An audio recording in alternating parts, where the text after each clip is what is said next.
ഗ്രാമത്തിൻ്റെ നാട്ടുവഴികളിലൂടെ നന്മയിലേക്ക് യാത്ര ചെയ്യുന്ന ഓർമ്മകളാണ് ഗ്രാമാന്തരം.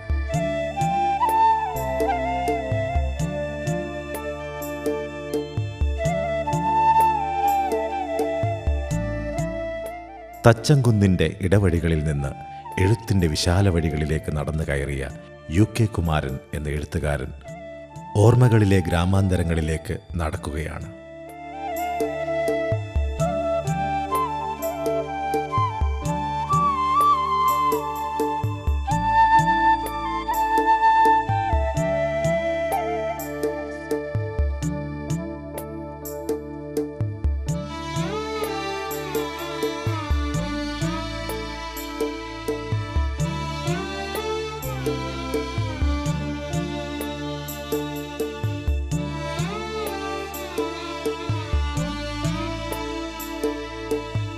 ഇത് ചൊവ്വവയൽ പയ്യോളി പഞ്ചായത്തിലെ കിഴൂരിനും തച്ചങ്കുന്നിനും ഇടയിലുള്ള ഒരു സ്ഥലം.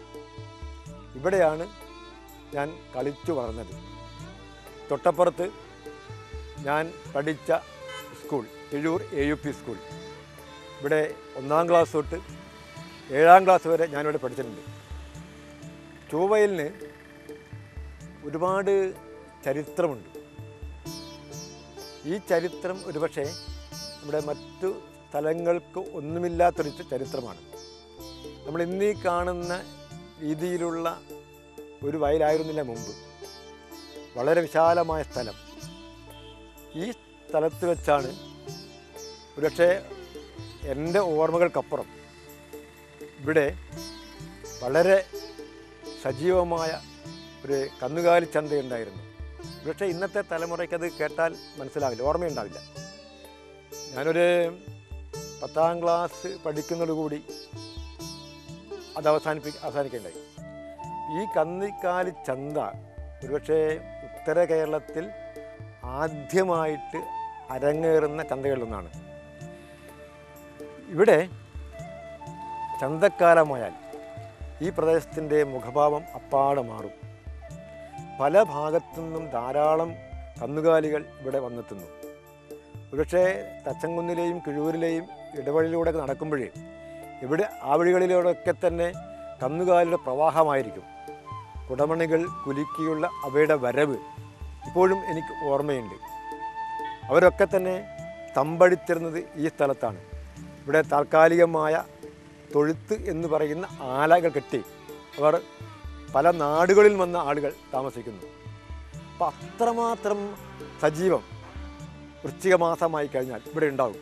10 ദിവസം നീണ്ടു നിൽക്കുന്ന ഉത്സവകാലം ഈ നാടിൻ്റെ മുഖച്ഛായ തന്നെ മാറ്റും എന്നാണ് എൻ്റെ അനുഭവം. ഈ ചന്ത വരുമ്പോൾ ഗ്രാമം നഷ്ടപ്പെടുന്നില്ല, മറിച്ച് ഗ്രാമത്തിൻ്റെ എല്ലാ സജീവത അതിനുണ്ടായിരുന്നു.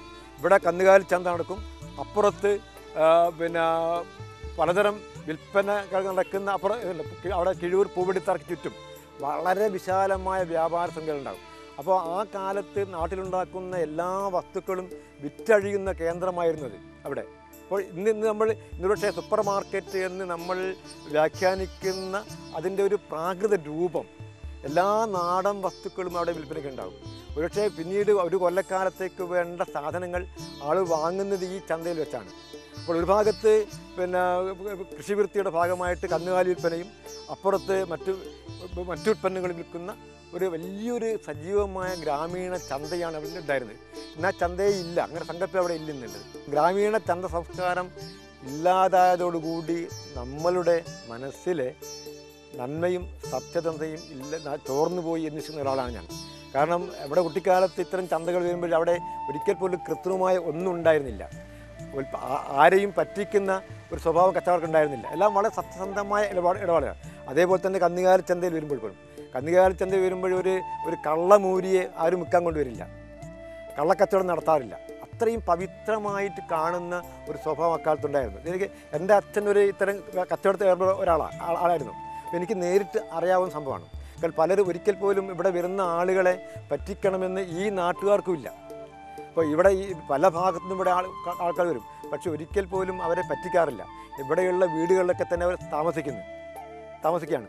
അവരോട് അല്പം പോലും കാശ് മേടിക്കാറില്ല. അവർ സൗജന്യമായി താമസിക്കുന്നു, അവിടെ പിന്നെ ഭക്ഷണം ഉണ്ടാക്കുന്നു, കഴിച്ചു പോകുന്നു, അത്രയേ ഉള്ളൂ.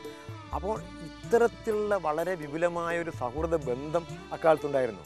ഇപ്പം ഞാൻ അവിടെ നിൽക്കുമ്പോൾ അതൊക്കെ തന്നെ ഇല്ലാതായി കഴിഞ്ഞു. അങ്ങനെയുള്ള ഒരു കച്ചവട സംസ്കാരമില്ല, കുടുംബ സംവിധാനമില്ല, കുടുംബ സൗഹൃദങ്ങളില്ല, ഒന്നുമില്ലാത്ത ഒരു തികച്ചും അന്യമായ ഒരിടത്താണ് ഇപ്പോൾ ഞാൻ നിൽക്കുന്നത്.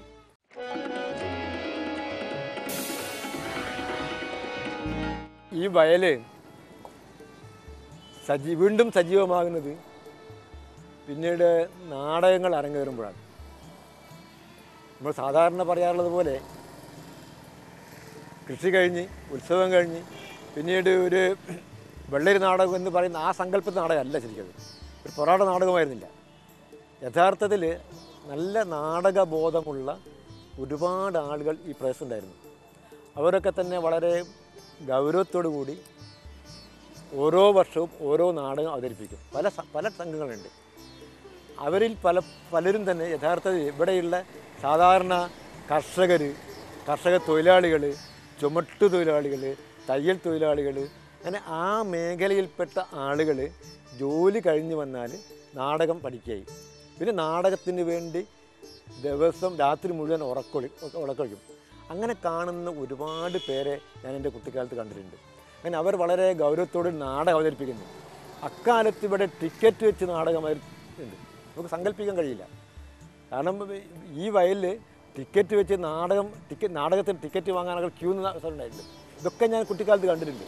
അപ്പോൾ നാടകത്തെക്കുറിച്ചുള്ള എനിക്കൊരു ആഭിമുഖ്യം ഉണ്ടായത്, അടുപ്പമുണ്ടായത് യഥാർത്ഥത്തിൽ ഈ നാടക സംഘങ്ങളിലൂടെയായിരുന്നു. ഇവിടെയുള്ള എനിക്കിപ്പോൾ അന്നക്കാലത്ത് പരിചയമുള്ള തുന്നൽ തൊഴിലാളിയായ കുഞ്ഞിക്കേളു, അതുപോലെ തന്നെ പിന്നെ സ്വാതന്ത്ര്യ സമര സേനാനിയായ കണ്ണേട്ടൻ, രാമുണ്ണിക്കുറുപ്പ്, പിന്നെ നാരായണക്കുറുപ്പ്, അങ്ങനെ ഒരുപാട് പേര് ഈ നാടകവുമായിട്ട് ബന്ധപ്പെട്ടിരുന്നു. നാടക രചനയും സംവിധാനവും ഗാനങ്ങളും സംഗീതവും ഒക്കെ ഇവർ തന്നെയാണ്. മാത്രമല്ല സ്ത്രീകളെ കിട്ടാൻ ബുദ്ധിമുട്ടാണ്. അപ്പോൾ അതിൽ കാണാൻ കൊള്ളാവുന്ന ഏതെങ്കിലും ഒരു പുരുഷനെ സ്ത്രീവേഷം കെട്ടിക്കും. അതാണ് ഉണ്ടാവാറുള്ളത്. അപ്പോൾ അതുപോലെ ഞാൻ കണ്ടിട്ടുണ്ട്. അപ്പോൾ ഇതൊക്കെ തന്നെ കുട്ടിക്കാലത്ത് നാടകത്തെ ഇത്രമാത്രം പ്രണയിക്കുന്ന ഒരു ഗ്രാമസമൂഹം ഇവിടെയുണ്ട് എന്നുള്ള തിരിച്ചറിവ് ഒരുപക്ഷെ എൻ്റെ പിന്നെ സാഹിത്യത്തോടും എഴുത്തിനോടുമുള്ള ആഭിമുഖ്യം ഉണ്ടാകാൻ കാരണം ചിലപ്പോൾ ഈ നാടക സംഘവുമായിട്ടുള്ള എൻ്റെ നിരന്തരമായ ബന്ധപ്പെടലായിരിക്കാം. അന്ന് ഞങ്ങളിങ്ങനെ നാടകം കണ്ടുകൊണ്ടിരിക്കുക, രാത്രി മുഴുവൻ ഉറക്കം കണ്ടുകൊണ്ടിരിക്കുക. അപ്പോൾ അതിലൊരു മത്സരം ഉണ്ടായിരുന്നില്ല. ഓരോരുത്തരും നാടകം അവതരിപ്പിക്കുന്നു, ആ നാടകത്തെ വിലയിരുത്തുന്നു. അത്തരത്തിലുള്ള ഒരു സംസ്കാരം മുമ്പ് തച്ചങ്കുന്ന് കിഴൂർ ഭാഗത്ത് ഉണ്ടായിരുന്നു. അതിൻ്റെ തുടർച്ച പിന്നീട് ഉണ്ടായില്ല എന്നുള്ളത് വളരെ ഖേദകരമായ കാര്യമാണ്. ഞാൻ പലപ്പോഴും വിശ്വസിക്കുന്നതാണ് അതൊരു നന്മയാണത്. കാരണം അവിടെ എല്ലാ കലാകാരന്മാരെയും ബഹുമാനിക്കുന്ന ഒരു രീതി അക്കാലത്തുണ്ടായിരുന്നു.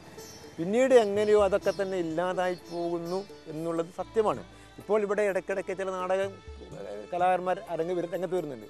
പക്ഷേ നാടകത്തോട് വളരെ ആഭിമുഖ്യമുള്ള രീതിയല്ല വരുന്നത്. ഇപ്പോൾ പലപ്പോഴും പ്രൊഫഷണൽ രീതിയിലാണ്. ഇതങ്ങനെയല്ല. അവർ കാലത്ത് ജോലിക്ക് പോയിട്ട് ആ ജോലി കഴിഞ്ഞ് വന്ന് തനിക്ക് കിട്ടുന്ന വരുമാനത്തിൻ്റെ പകുതി ഇവിടെ കൊടുത്ത് അങ്ങനെ അവസാനം നാടകം കടമായിരിക്കും. പക്ഷെ ആ കടം പോലും വളരെ സന്തോഷത്തോടെ സഹിക്കുന്ന ഒരു കൂട്ടം ആളുകൾ, ആ ആളുകൾക്കിടയിലാണ് ഞാൻ വളർന്നു വന്നത്.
ഞാൻ ഇവിടെ ഇരിക്കുന്നത് ഞാൻ 7ാം ക്ലാസ്സിൽ ഇരുന്ന അതേ സ്ഥലത്ത് തന്നെയാണ്.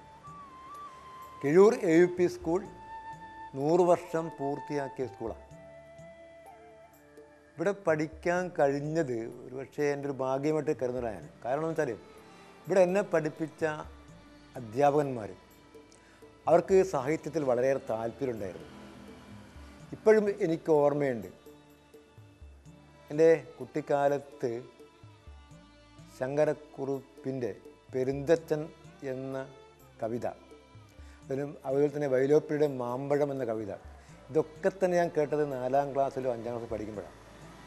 അപ്പോൾ അതൊക്കെ വളരെ ഈണത്തിൽ ഭംഗിയായി ചൊല്ലി ആസ്വദിപ്പിച്ച അധ്യാപകന്മാർ CP കുഞ്ഞിരാമൻ നായർ മാഷ്, KT ഗോലം മാഷ്, അങ്ങനെ ഒരുപാട് പേരുണ്ട്.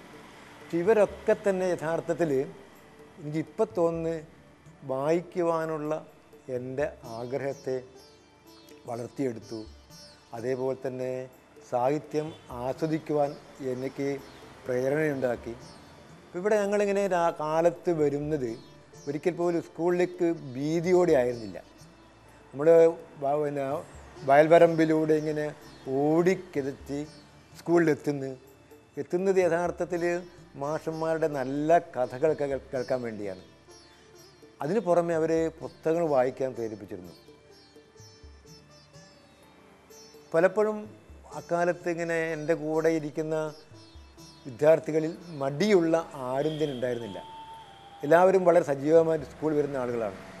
വളരെ പാവപ്പെട്ട കുടുംബത്തിൽപ്പെട്ടവരായിരുന്നെങ്കിൽ പോലും അവർക്ക് പഠിക്കുവാൻ വളരെയേറെ താല്പര്യമുണ്ടായിരുന്നു. അവരുടെ താല്പര്യം അനുസരിച്ച് അവരെ പഠിപ്പിക്കാൻ തയ്യാറായ അധ്യാപകരുണ്ടായിരുന്നു. അങ്ങനെയുള്ള വലിയൊരു അധ്യാപക സമൂഹം ഉള്ള ഒരു സ്കൂളായിരുന്നു കിഴൂർ AUP സ്കൂൾ. കേളപ്പജിക്ക് ഈ സ്കൂളായിട്ട് ഒരുപാട് ബന്ധമുണ്ട്. തിക്കോടിയിൽ ഈ സ്കൂളാണ് പഠിച്ചത്. ഇപ്പോൾ കേളപ്പജി അക്കാലത്ത് ഇവിടെ വന്നപ്പോൾ മുമ്പ് 1930കളിൽ ഈ സ്കൂളിൽ അവർണ വിദ്യാർത്ഥികൾക്ക് പ്രവേശനം ഉണ്ടായിരുന്നില്ല. അങ്ങനെ അവർണ വിദ്യാർത്ഥികൾക്ക് പ്രവേശനം കൊടുക്കാൻ വേണ്ടി സ്കൂളിൻ്റെ മുമ്പിൽ കേളപ്പജി സത്യാഗ്രഹം നടത്തുകയുണ്ടായി ദിവസങ്ങളോളം. അങ്ങനെയാണ് പിന്നീട് അവർണ വിദ്യാർത്ഥികളെ പ്രവേശിപ്പിക്കാൻ തീരുമാനിച്ചത്. അപ്പോൾ അങ്ങനെയുള്ള അങ്ങനെ ഒരു ചരിത്രം ഈ സ്കൂളിലുണ്ട്.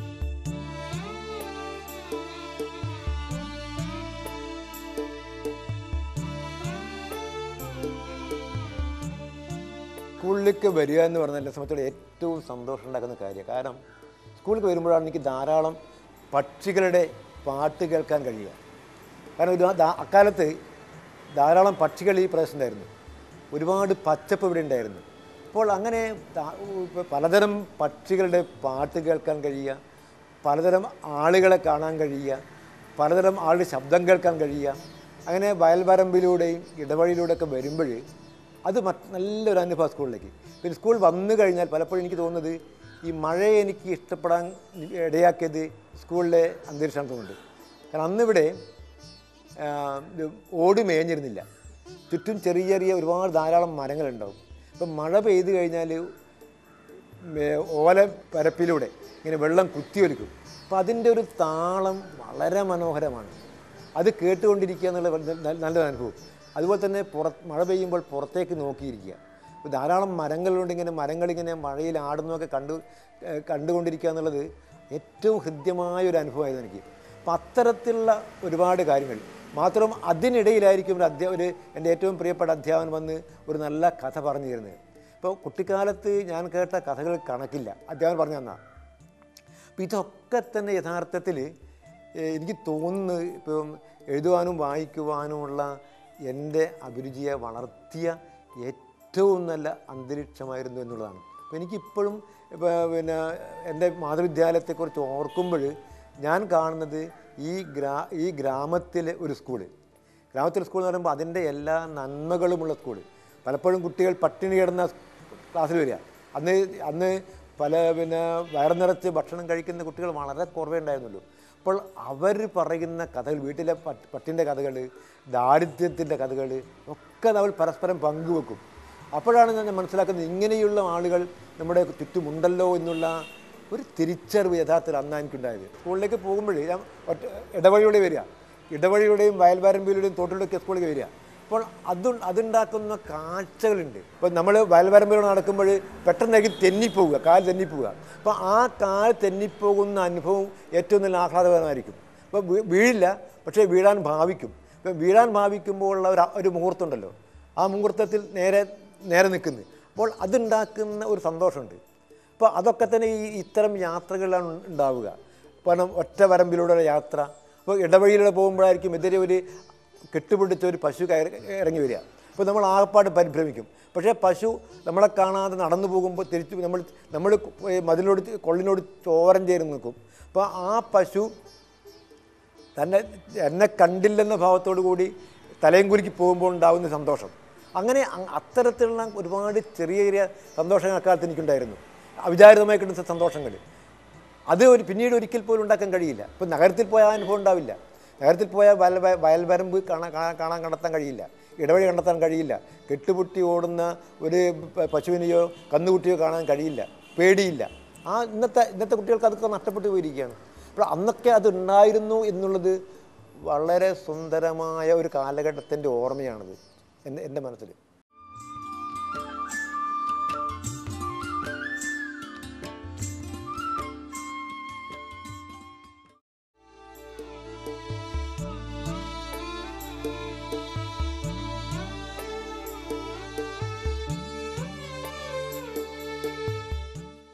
ഞാൻ നിൽക്കുന്നത് തന്നെ ഇപ്പോൾ ഗ്രാമത്തിൻ്റെ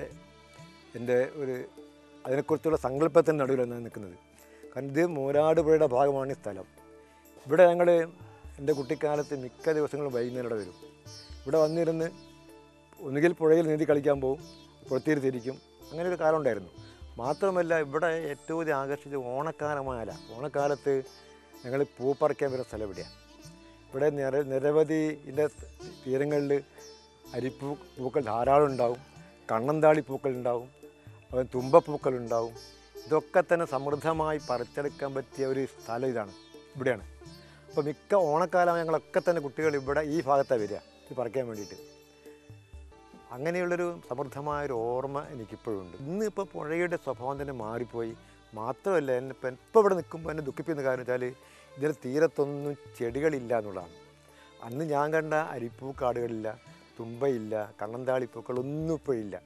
ഇപ്പോൾ വളരെ അതിൻ്റെ കുറ്റിക്കാട് മാത്രമേ ഇവിടെ ഉള്ളൂ. ഇതിൻ്റെ തീരത്തൂടെ മഴ കൊണ്ട് പോകുക എന്നുള്ളത് നല്ല കൃത്യമായൊരു അനുഭവമാണ്. കാരണം കാറ്റടിച്ചിങ്ങനെ വെള്ളം കയറുമ്പോൾ ഞങ്ങൾ കുട്ടികളിങ്ങനെ അന്ന് കുട ഉണ്ടായിരുന്നില്ല. കുടയെന്ന് വളരെ ചുരുക്കമേ ഉള്ളൂ. അപ്പോൾ കുടയില്ലാതെ തന്നെ നടന്നു പോവുക. അപ്പോൾ ഇതുവഴി നടന്നു പോയി എൻ്റെ വീട്ടെത്താൻ പറ്റും. അങ്ങനെ നടന്നു പോയ എത്രയോ അനുഭവം ഉണ്ടായിട്ടുണ്ട് ഞാനും കൂട്ടുകാരും കൂടിയിട്ട്. അത് മാത്രമല്ല മഴക്കാലത്ത് പോകുമ്പോൾ ഇപ്പോൾ കാറ്റടിച്ചിങ്ങനെ അന്നാണ് ശരിക്ക് നമ്മൾ അറിയുക. കാരണം വെച്ചാൽ മഴനാരുകൾക്ക് ഇത്രയും ചാഞ്ഞ് പെയ്യാൻ പറ്റുന്നുള്ളത് അപ്പോഴറിയാൻ പറ്റുക. അത് വളരെ ശക്തിയായ രീതിയിൽ നമ്മളെ ദേഹത്ത് പതിച്ചുകൊണ്ടിരിക്കും. അപ്പോൾ അത് ഹൃദ്യമായൊരു വേദനയാണിത്. മഴത്തുള്ളി മേൽപ്പതിക്കുന്ന വേദന അറിയുന്നത് ആ നിമിഷങ്ങളിലാണ്. അപ്പോൾ അതൊക്കെ അറിഞ്ഞത് ഇവിടെ വെച്ചാണ്.